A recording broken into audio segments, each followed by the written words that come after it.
does it mean to tell the rest of the world that you are the ones that have the revelation of God, and it's upon you to show them the way? A third dimension of that relates to our own relation to ourselves. I once said to a rabbi in relation to this, the concept of our being chosen to show the other peoples of the world the way we should be more moral and everything like this. He said, well, maybe we should be more moral among ourselves. That's another aspect. And the last one, and the final one, which really bothered me, is you took the concept of chosenness and you put it in relation to the Shoah. Perhaps God chose us. God, what kind of a God is that who chose us for a Shoah? Howard?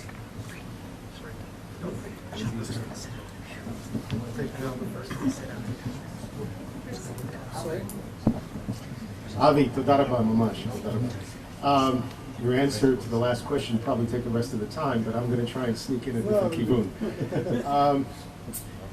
You spoke, your by and large, your emphasis was on the external aspect of chosenness. I want to look at the internal aspect for a moment, or ask you of that. To what extent is the concept, or has the concept historically been advantageous or perhaps disadvantageous to Jewish unity amongst our own people?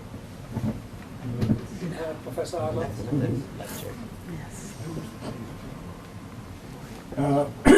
I first wanted to thank you for a wonderful lecture, and I look forward to reading the book.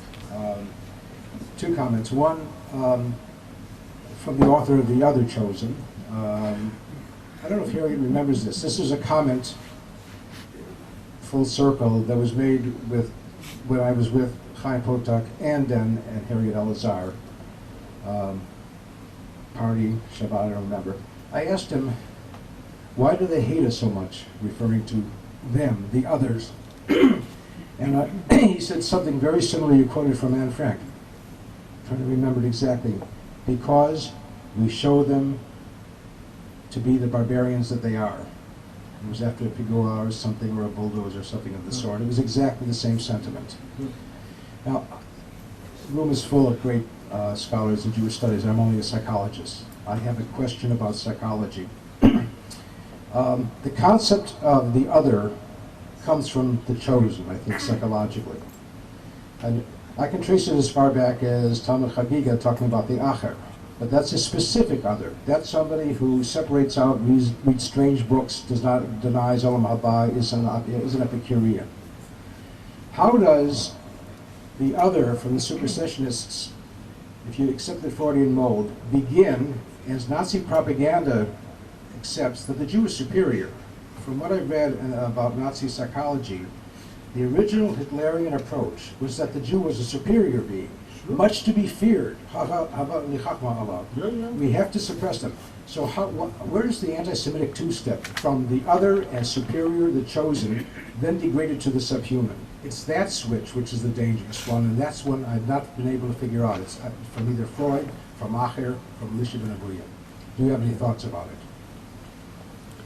Yeah, it's hard really to cover. Maybe I will start, with your point. And you really, as a serious, I would say, intellectual and human being, you are trying really to look, for the logic of anti-Semitism, which is something which is difficult or maybe impossible. There is a midrash, Midrash Eicha, who tells about the Caesar Adrianus, who sits, in his chair, and a Jew is passing by. And of course, he bows and he says, the king, his royalty, whatever, hello, and then he goes. So immediately, the Adrianus, the Caesar, calls, his aides, tell him, to go and hang him. How come a Jew, approaches me, and speaks to me? Then comes another Jew, and the Jew saw, that, this was really the sentence, for the kind Jew, so he goes, indirectly, and he's trying to bypass, the old sin, and Adrianus sees him. This is in Midrash Eicha, And he calls him and he tells him, how come that you see here, that the king, and you don't say hello, you don't wish him well. So he tells immediately his advisors, go and hang him. So afterwards, the advisors come to him and they tell him, listen, we don't understand the logic, we don't understand the policy. One was reading you, the other wasn't, and both of them were hanged. So then he replies, don't teach me how should I get rid, of my enemies. So if you are, That's the first Jewish jokes. yeah. So if you try to look, you're looking for the logic, looking for the clear logical explanation of anti-Semitism, we cannot find it. And there is, in this attitude toward chosen Jews, you can see it. You can see many, take Nietzsche, take others. You can see this mixture of admiration and hatred. You can see this swing, between these two poles, And this is really what happened in Germany in the 19th century and later. And you can see this development really from some admiration, some really expressions really of quite really being impressed, for what the Jews have done and what have they have achieved, into really an obsession, into an anxiety, and later into hatred. And it is reflected, what we have said, it is reflected also in the writings of Hitler himself, because he really absorbed, in his very primitive analysis, That's why I had to go to Freud. That's why I have used, something, again, I'm not really, I'm not really psychiatric, I'm not really in the field, but, I thought that, in order to understand, the logical attitude toward chosenness, we need something which is very deep and very emotional. And probably it's somewhere there in the subconscious. And this is why I called, I'm using, the anatomy of an obsession, because there is an obsession. An obsession is something which is not always logical. Howard, as always, you're looking for Jewish unity. I think that, to some extent, again, I'm not really revealing it, but, I think that I found it, because, chosenness is really, I think, a major source, for Jewish unity. If a person like Richard Dreyfuss stands there and says that we are the chosen people, and he says, I myself, I'm not sure about my attitude toward God and toward the Jewish religion as such, and sometimes, as you know very well, is very critical of the state of Israel, but nevertheless, he dares to say something which he feels and he knows is sometimes impolitically correct. Again, probably this is somewhere in his subconscious. And I think that this is what even, the very simple project of Taglit, and this is, I think, the way that we should really regard, the huge success, unbelievable success. And you know very well. I'm not going into politics now, but early days, the Jewish Agency, the federations were against it, and it's really several philanthropists, and I'm proud that I was supporting in those days those who were initiating, were really promoting this Taglit, birthright. And this is amazing. This is amazing because it goes probably to the very subconscious of these kids. Some of them are my students in Georgetown, completely assimilated, from mixed marriages, whatever. But this very emotional trip, is probably locating, somewhere in their subconscious, this chosen idea. They feel it and they express this. I think that we can't really transform this into really educational material, and to use it. And I agree, of course we have to show, I think, both sides, both faces really of chosenness, which is really the responsibility as well as the privilege. But at the same time, I don't think that we should be apologetic. This is part, I think, of our character, part of our legacy, part of our role, and I think that we can defend it, and we should not really try to escape it like Chaim Brenner or others, because it's not going to help us, because the world is going to look at us really as chosen. As far as the Holocaust, completely I agree. I was very careful. I didn't go into this theological debate. But again, and I'm not really, of course, one of those who is trying really to try to go into the bookkeeping, of God, regarding, really to deliver history. Nevertheless, that's why I went, and I quoted, a girl, Anne Frank, and this is amazing. Again, when you were looking for the logic of the Holocaust, we went to Anne Frank, not really to the experts, not to the scholars, but to this girl. So that's why I'm saying, that she regarded this as a way. I'm using this, as a phrase in my book. I think that there is an element, again, which is very chilling, to say it. But there is an element of light unto the nations in this very terrible horrors of the Holocaust. Because as a result of this, I'm not going into now the philosophical, but look even into international law.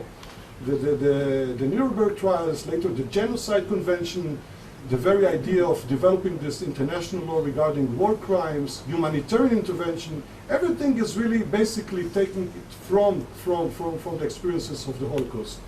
Because this is something which was really defined by international law as we call it, another planet. This is crimes against humanity. So again, it is abused today, as we know, on many occasions, but nevertheless, there is probably a role for the Jews really to play in this regard, and this is where our sages, I didn't have the time, have a very interesting debate in the Talmud regarding the way that the Jews were chosen. And as you know, again, there are two basic approaches. There is the approach of Na'aseh v'nishma. Yeah, we will obey and listen, which really shows that the Jews were really voluntarily accepting it. But there is this approach of kafa alem ha-kegegit, that it was imposed on us and unwillingly. We were not so much. So, namely, the sages, our chachamim, think that there was something really of fate. This is the Jewish faith, this is part of our life, and there is a debate in Avodah Zarah in the Talmud regarding, the process, and, it's amazing, as if, imaginary debate. The Goyim are coming to God and tell him, what do you want from us, we are not, why we are not the chosen, you gave it to the Jews, you imposed it to them. If you would come to us and you would impose on us, kafalem, argegit, we also would be, part of your chosen scheme, So then the Talmud is trying to solve it and says that the Jews finally, in the days of Purim, Hashverosh, then they accepted, finally, the role, mitzvot. Again, this is Talmud, but I think this is an answer, because you see that there is really this struggle in the minds of our sages regarding the role of the chosen people. What does it mean? Does it mean really just, to be privileged, to be superior, or probably not? It means something that it is our fate, whether we like it, whether we dislike it. So it's not really an easy solution also in Jewish tradition. Thank you. That's what I wanted to ask you. The question is, what are we chosen for? That is to say, we're not chosen to be frozen in the West. Oh, come on, of course. Baking in Israel. Again, I think, Just one more point. of course we're not chosen to be frozen, but, no, I was using... To ourselves, it's also problematic to others. Truly, there are anti-Semites in the world. We all know that. They're terrible, they're awful, we hate them, everything. But the concept itself is problematic. You see it within the American Jewish world completely. Why are so many American Jews assimilating? Because that concept they can't integrate. They can't live with that. Sure, there's another concept, which is the fundamental concept of the modern world. It's called equality. It contradicts that concept absolutely. Sorry, I said too much. I will just, my final remark, I think, clearly speaking about Jews who are trying to escape this fate. And you have many of them, I just brought you a few of them, but, there are Jews, who say that we are against this concept of chosenness. Because they think that this is very problematic. I'm trying to say that, it is problematic, we don't have, I think, the full answers, of the meaning of the concept, but nevertheless, this is part and parcel of our identity, whether we like it, whether dislike it, and even if when we escape it, when we reject it, the world is still looking at us, with this obsession. Okay. No, sorry. We have to do the last round. Dr. Ben Moloff, Hannah Givon, Jean, welcome. Ben. First of all, Avi, I think you've done us a service given the strengthening of anti-Semitism in the current international scene. We discussed just before the session the example of Hans Morgenthau, who was one of the prime theoreticians of international relations, who I wrote my doctorate on.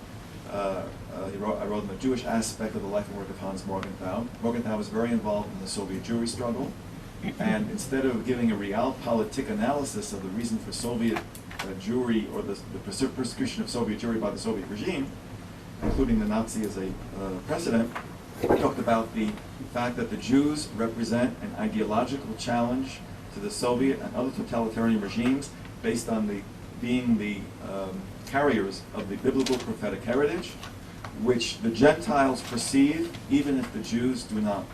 So that strengthens your thesis. And I just wanted to ask you about terminologies.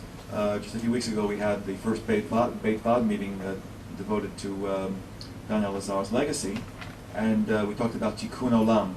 You've been emphasizing chosenness. Question is there a difference between Am Nivchar, Am Kadosh, which is used in the biblical text, Tikkun Olam, Or LaGoyim, all these things? Are they synonymous, or there are different nuances? But I think also the issue is that we see in the text as well, what are we chosen for, which Shalom was probing, is to be an example to mankind, and what is the ultimate result? I think also the idea in terms of God's narrative was that we would be somehow or another the instruments of God's redemption to the world.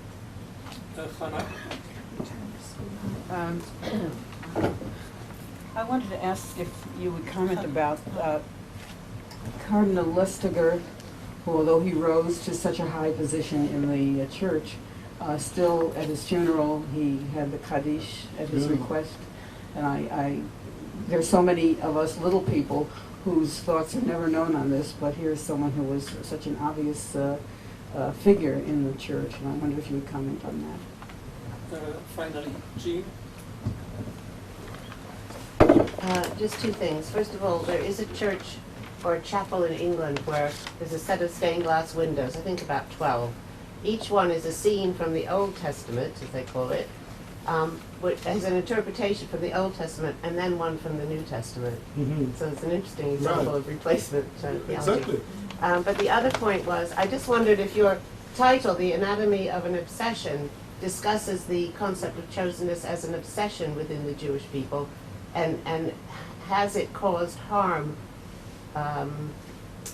within some people who interpret it in a way that maybe isn't responsibilities but is some sort of arrogance and way, which is similar to what Shalom was saying. So that idea. Thank you. Yeah. Okay, so let's go to Ben. Yeah, of course, I'm using Morgenthau, and I think that this is really fascinating.